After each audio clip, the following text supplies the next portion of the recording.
Good evening. One of the most promising engineering companies in Scotland's energy industry is understood to be on the verge of calling in administrators. Bifab has 2 yards in Fife and 1 on the Isle of Lewis. Our business editor Douglas Fraser reports.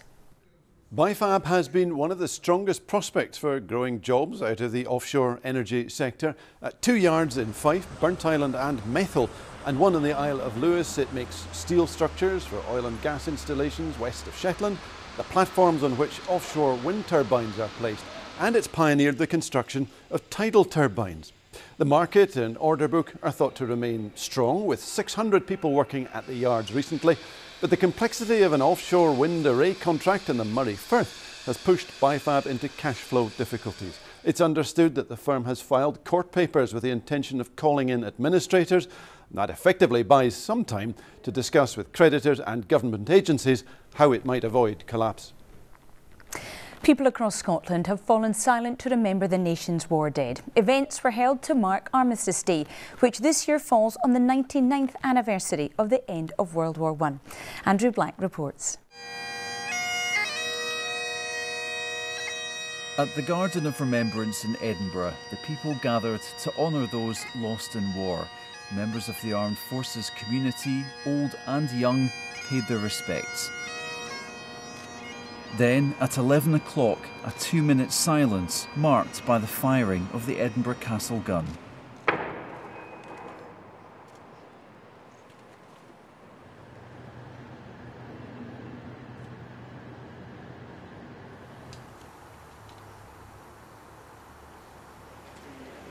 Attending today's event, Les Braby, a former Scots Guardsman and veteran of the Falklands War.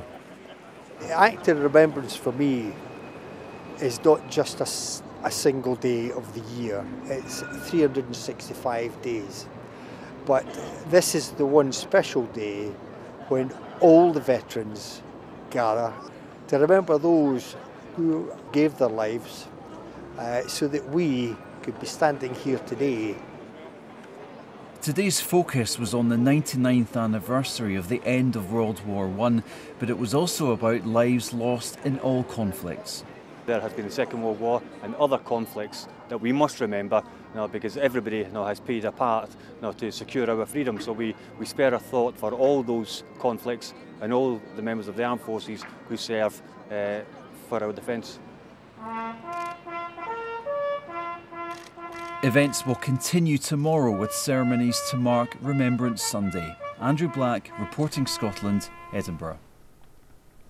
New research from the Scottish Government suggests the amount added to national output by the average EU citizen working here is £34,400. There are just under 130,000 EU citizens employed in Scotland. The Liberal Democrat Scottish leader says the party should lead a national debate on the benefits of immigration. Speaking at a one-day conference in Dunfermline, Willie Rennie said that any loss of EU citizens after Brexit could have a devastating economic impact. It's not the workers from Poland, Romania or Bulgaria who we should fear. We should fear all those political leaders who are blindly backing Brexit. These are the people we should send home. Police are investigating allegations of a break-in at Orkney's St Magnus Cathedral and vandalism at a number of businesses in Kirkwall. Windows at shops in the town centre and at a toilet in the 12th century church have been boarded up. Tomorrow's Remembrance Sunday services are due to go ahead. Scotland defeated Samoa in the first of 3 autumn tests at Murrayfield. It was head coach Gregor Townsend's first home match in charge. Martin Dowden reports.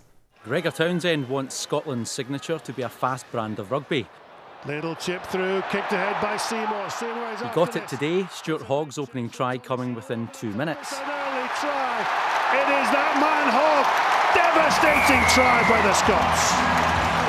2 Stuart McInally tries either side of half-time seem to have put Scotland in charge. They've got a try. It's another try. And I think this could be McInally again. But Samoa were persistent and continually fought back as tries flowed for both sides in a thrilling second half. He thinks he's got it. Peter Horn's late effort proving enough to earn a narrow 44-38 win. Peter Horn Peter Horne, that short top-in stride, but what a vital score for Scotland. A tough test for Scotland, with tougher to come against Australia and New Zealand. Martin Dowden reporting Scotland. Well, it's over to Christopher now with the weather outlook for tonight and tomorrow. Hi, Christopher. Suzanne, thank you very much indeed. Hello there, good evening to you. Some lovely spells of sunshine around for many of us today. Cracking picture here from one of our weather watchers. And tonight, clear and cold for many central and southeastern parts, but elsewhere, windy with a number of showers. You can see on the chart there those strong northwesterly winds driving the showers in, and some of them will be heavy, perhaps the odd rumble of thunder across the Northern Isles. Wintry across the hills and high ground, some icy patches on higher road routes, but generally dry and clear for central and southeastern Scotland, but cold, down to freezing or lower in places. It means to start Remembrance Sunday, a cold start, and frosty for some. Still those showers around western coast and across the far north and northeast, but through the course of the day, the showers in the west ease off. Many central and southern parts will be dry, bright, chilly and cold. And the showers in the north and northeast, perhaps a little bit sleety, even to low levels. Really quite cold here. Across the UK as a whole, plenty of dry, fine weather on offer, lovely sunshine. A few showers in towards the southwest, perhaps just scraping 10 degrees down towards Devon and Cornwall, but many of us much colder. And these bracing northerly winds around North Sea coasts giving a real bitter feel, perhaps 5-6 degrees at best. Into the evening, those showers and those winds tending to ease off to leave most areas dry, clear and cold with this ridge of high pressure with clear skies. So a very cold night Sunday to Monday. And then Monday, cloud and rain building as the rain comes in, meets the cold air, falling as snow over the hills and high ground. That's the forecast for now. And that's Reporting Scotland. Our next update is tomorrow evening at 6:10. Until then, enjoy the rest of your Saturday night.